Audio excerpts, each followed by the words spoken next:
Vous vous demandez peut-être comment on passe d'une idée à une start-up en croissance. Dans mon cas, j'ai commencé avec seulement 800 € d'économie, j'ai levé plus de 3 millions d'euros, créé un produit innovant et généré des centaines de milliers d'euros de chiffre d'affaires dès le lancement. Et pour en arriver là, il faut fabriquer son premier prototype. Salut, je m'appelle Antoine, je suis le fondateur d'une boîte Deep Tech et Hardware. L'objectif de cette vidéo, c'est de vous partager mon expérience pour que vous aussi, vous puissiez faire pareil. J'ai fait plein d'erreurs que vous pouvez probablement éviter et dans cette vidéo, je vais tout vous raconter. Mais avant de commencer, si jamais vous avez raté les premières vidéos sur la partie idée ou bien validation du concept avec un marché, je vous conseille d'aller les voir, ça vous permettra de bien comprendre tout ce que je dis dans cette vidéo. Je vous mets le lien quelque part par là sur l'écran. Aujourd'hui, on va parler de comment on crée son premier prototype et vous allez voir, ça peut être un petit peu complexe. Quand vous confrontez votre idée à des utilisateurs, vous en ressortez avec des retours précieux. Et pour transformer ces retours en un produit fonctionnel, il faut passer par une étape incontournable, le développement technique. Et là, il faut se préparer à faire face à une autre réalité. Le mieux au début, c'est de commencer par développer son premier prototype tout seul. Ça peut sembler très dur, très technique, mais en réalité, c'est nécessaire. Vous n'allez pas forcément y arriver, vous allez probablement vous heurter à des obstacles qui peuvent pourtant paraître simples, mais au moins, vous allez réussir à monter en compétence et vous allez comprendre précisément le langage des techs. Je pense que c'est indispensable pour pouvoir diriger une entreprise de ce type. En réalité, mettre les mains dans le cambouis, ça permet de comprendre les problématiques de ces ingénieurs et d'être pertinent quand on leur pose des questions. Ça ne signifie pas du tout qu'il faut devenir un expert des technologies, par contre, il faut être capable d'en parler. Quand j'ai lancé Saphir, ça a clairement été mon cas. À ce moment-là, j'avais aucune compétence technique, j'étais en école d'ingénieur, mais tout ce qui m'intéressait, c'était le business. Donc quand je pitchais, je faisais comme si je comprenais quelque chose au traitement du signal, à la radio, à l'électronique, mais la réalité, c'est que j'ai dû tout apprendre sur le tas avec mes clients. Et c'est là que j'ai compris à quel point il était essentiel de se confronter à la réalité du développement technique. Quand j'ai compris ce qu'il fallait développer, il y a un problème qui s'est vite posé. C'est qu'en fait, on n'avait pas vraiment d'argent. Du coup, j'ai dû m'y mettre moi-même. J'avais contacté des bureaux d'études, des consultants, experts techniques, pour leur demander de l'aide et essayer de leur faire le développement technique. Mais j'ai vite compris que ça coûtait des sommes astronomiques et que c'était complètement inaccessible. Du coup, à ce moment-là, j'ai cherché à créer moi-même la première brique élémentaire du produit et j'ai littéralement ressorti mes cours d'électronique auxquels j'avais pas été pour pouvoir essayer de rattraper mon retard. Comme mon projet il tournait autour de l'audio, la première étape que je voulais faire, c'était faire fonctionner un micro sur une carte électronique. Rien de très fou en réalité, c'était vraiment basique et pourtant, c'est sûrement sur ça que j'ai passé le plus de temps. C'était un vrai défi pour moi. Au bout d'un moment, j'ai compris que je pouvais pas avancer seul. J'ai fini par utiliser le peu de budget qu'on avait, donc de l'ordre de quelques centaines d'euros, pour demander des séances de coaching aux consultants qui m'avaient précédemment dit que j'avais pas le budget pour faire tout le développement chez eux. Donc une fois par semaine, j'allais pendant 1 heure dans leur bureau avec toute ma liste de problèmes techniques sur lesquels je bloquais et il fallait qu'on essaye de les résoudre. Pendant cette période, l'écart entre ce que je pitchais, une révolution technologique, et la réalité du développement technique était énorme. Mais en fait, je me posais pas vraiment plus de questions, je me disais que dans tous les cas, il fallait avancer, commencer par cette première brique et puis on verrait la suite après. Même si cette expérience était difficile, en fait, elle m'a permis de monter en compétence. Petit à petit, j'ai commencé à comprendre précisément le langage et les problématiques des ingénieurs. Et ça, c'est une compétence précieuse pour un fondateur. Le but, c'est toujours pas de devenir un expert du sujet. Par contre, il faut être vraiment capable d'en parler avec les ingénieurs, les chercheurs ou tout expert technique qui développe le produit. C'est essentiel pour avancer ensemble. Une fois que vous avez posé ces bases, vous pouvez commencer à envisager d'externaliser une partie. Mais le problème, c'est toujours le même, vous n'avez pas de budget. Donc, dans cette situation, on est forcé à cibler un développement technique le plus précis, le plus petit, le plus court possible. En fait, il faut prioriser pour ne pas gaspiller les quelques milliers ou dizaines de milliers d'euros que vous avez pu gagner pendant les concours. Pour comprendre, imaginez que vous avez à créer une voiture. Il y a 2 écoles. Il y a une méthode qui consiste à créer les roues, le châssis, le pare-brise, la portière, indépendamment, et d'assembler tout ça sur un produit final à la fin du processus. C'est faisable. Souvent, c'est une option qui peut être ou paraître plus économique. Par contre, si jamais il y a une erreur ou une difficulté technique, on s'en rend compte qu'à la fin. L'autre méthode, un peu plus agile, c'est de commencer par faire un skateboard, puis ensuite une trottinette, puis ensuite un vélo, un scooter et une voiture. À chaque étape, on valide la fonctionnalité principale, c'est celle de se déplacer. Par contre, faire un skateboard, c'est beaucoup plus facile qu'une voiture et ça permet déjà de comprendre les problématiques auxquelles on va se confronter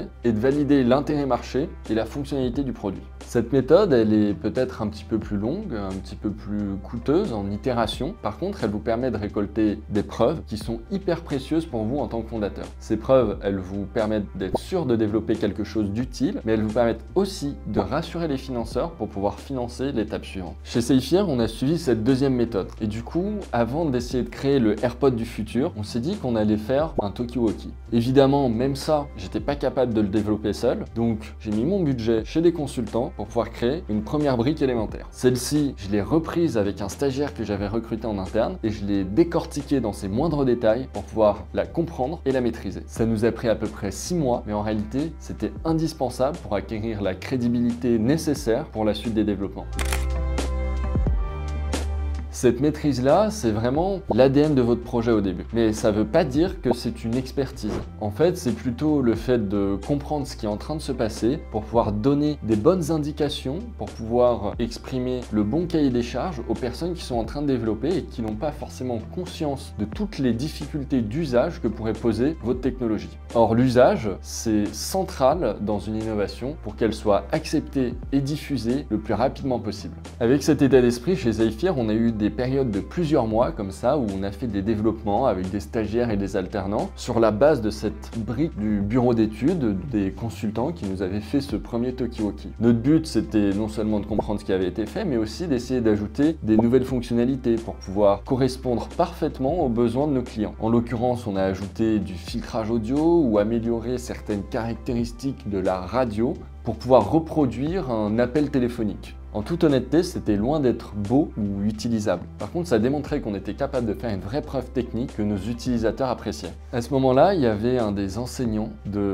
mon stagiaire qui nous avait beaucoup aidé. Grâce à lui, on a identifié plusieurs blocages qui nous permettraient ensuite, si on les dépassait, de passer au niveau suivant. Mais en réalité, on s'est rendu compte que pour le coup, encore une fois, c'était au-delà de nos capacités et qu'il fallait travailler avec un laboratoire de recherche. Par chance, ce professeur, il bossait justement dans un labo de recherche. Un labo de recherche qui avait pile la bonne expertise et qui avait la capacité d'accompagner des startups comme la nôtre. Par contre, ça nous semblait quasiment inatteignable parce que c'est des développements qui peuvent coûter des centaines de milliers d'euros, plusieurs mois, voire années de développement. Et moi, je venais tout juste de dépenser les 10 000 euros que j'avais gagnés en concours dans le bureau d'études précédent. Mais en réalité, quand vous vous investissez autant dans un tel projet, en fait, il y a des personnes qui commencent à croire en vous, qui sont inspirées par ce que vous faites et qui veulent vous aider. Parfois même, ils vont vous proposer des solutions pour vous permettre d'avancer à moindre coût, voire même de vous financer. C'est pour ça qu'il faut se confronter au marché. Dans une vidéo précédente, on parlait de se confronter au marché des utilisateurs, des clients. Mais en fait, il faut faire exactement la même chose avec le marché technique, des fournisseurs. En montrant vos progrès, votre détermination, vous allez gagner en crédibilité et en soutien.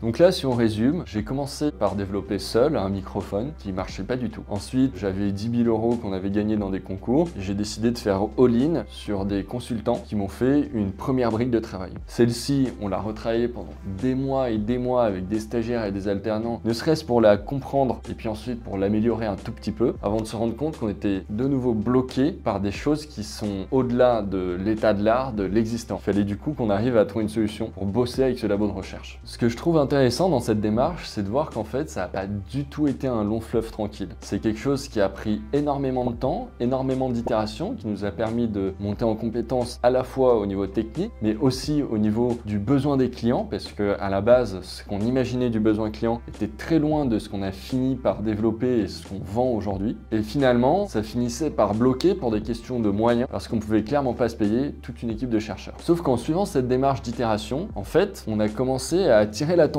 dans l'écosystème régional, et notamment celle d'un industriel du CAC 40. Le CAC 40, pour ceux qui ne savent pas, c'est vraiment les 40 plus grosses entreprises de France. Ce qui s'est passé, c'est qu'un jour, j'ai présenté mon projet dans un concours universitaire organisé par mon école. Il se trouve que dans le jury, il y avait une personne qui était un représentant de cette entreprise du CAC 40. À la fin de mon pitch, il m'a demandé de le recontacter. Moi, au début, je comprenais pas vraiment pourquoi. Et en fait, il m'a expliqué qu'il avait été touché et impressionné impressionné par la qualité des développements qu'on était en train d'engager et par le sujet qu'on cherchait à traiter qui lui semblait hyper pertinent. Du coup, il nous a proposé de venir au siège de l'entreprise pour présenter ce qu'on faisait à toute l'équipe de direction. Et là, en fait, j'étais face à un gros problème. Tous les développements qu'on avait fait jusque-là, ils étaient réalisés sur les cartes électroniques de leurs concurrents. Et ça ne pouvait pas passer inaperçu. Parce qu'en fait, leurs concurrents, ils avaient des produits, des cartes électroniques qui étaient de couleur rouge, et eux, leurs cartes électroniques étaient de couleur bleue. Donc j'ai tenté de bricoler un truc,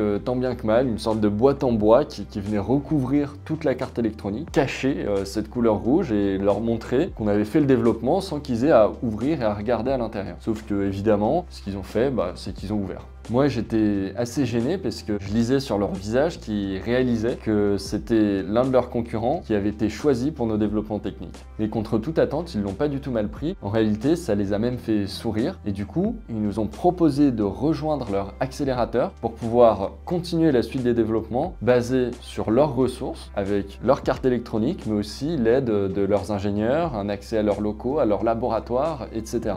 Pour moi, ça, c'était une opportunité incroyable. En fait, c'était totalement inattendu, mais ce soutien-là, il nous a permis de rassurer d'autres acteurs, notamment la région, qui à ce moment-là a décidé de financer 150 000 €, payer les développements de recherche avec le laboratoire que j'évoquais tout à l'heure. On a clairement passé une très grosse marche ce jour-là, parce qu'on avait un industriel qui nous faisait confiance, un laboratoire de recherche qui était payé par la région pour un projet que nous on développait. Cette expérience, elle m'a clairement boosté. Elle est hyper intéressante à analyser parce qu'en fait, on avait passé des mois et même des années à réfléchir à notre idée, à essayer de passer des étapes avec très peu de moyens. Et à un moment, les planètes, elles se sont alignées. Notre crédibilité s'est construite jusqu'au jour où on a pu commencer à présenter le produit à des vrais utilisateurs. La première fois qu'on a présenté le prototype, c'était dans une usine de chocolat. Je me souviens très bien, ils nous ont accueillis en grande pompe avec visite de l'usine, dégustation de chocolat et plein de cadeaux. Et en fait, ils s'attendaient à tester le AirPod du futur qui leur permettrait de parler dans le bruit hyper naturellement. Donc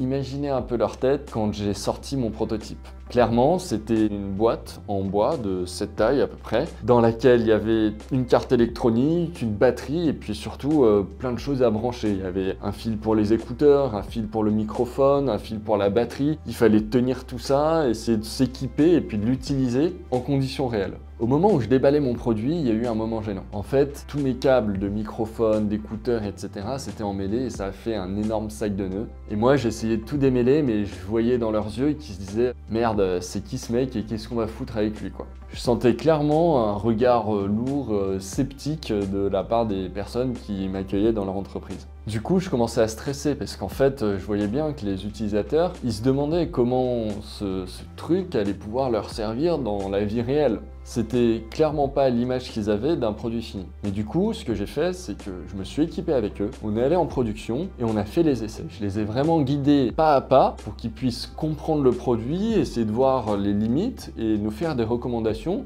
sur la suite des développements. Concrètement, c'était loin d'être idéal avec tous les câbles, la taille du produit, etc. Ils ne pouvaient pas l'utiliser en production. Par contre, on a pu valider des fonctionnalités essentielles avec eux. Et eux, en fait, ils se sont pris au jeu et ils ont commencé à nous faire des recommandations pour la suite des développements. Ils ont beaucoup aimé finalement le fait de participer à la création d'un produit futur qui pourrait leur être utile. Ce qui les a convaincus, c'était pas notre prototype. En réalité, c'était notre engagement, notre détermination, notre énergie et le fait que la fonctionnalité principale, elle soit validée. Ce que je retiens de cette expérience, c'est qu'il faut pas avoir peur de se ridiculiser. Il faut s'exposer, parfois sur des moments un peu gênants, mais en fait légitimes et normaux. C'est essentiel pour pouvoir avancer sur son produit et l'améliorer. Et finalement, tout ce qui compte, c'est d'y aller avec beaucoup de bienveillance, d'audace et puis surtout votre plus grand sourire. Dans cette vidéo, on a vu comment valider la faisabilité avec des experts techniques pour développer son premier prototype. Je me souviendrai aussi toujours des premiers essais avec les clients comme dans l'usine de chocolat. C'était loin d'être parfait. Par contre, c'était le début d'une aventure incroyable. Pensez à liker et vous abonner. Dans la prochaine vidéo, on parlera de comment on passe de ce prototype à un vrai produit industrialisé et commercialisable. Merci à tous pour votre écoute et je vous dis à bientôt.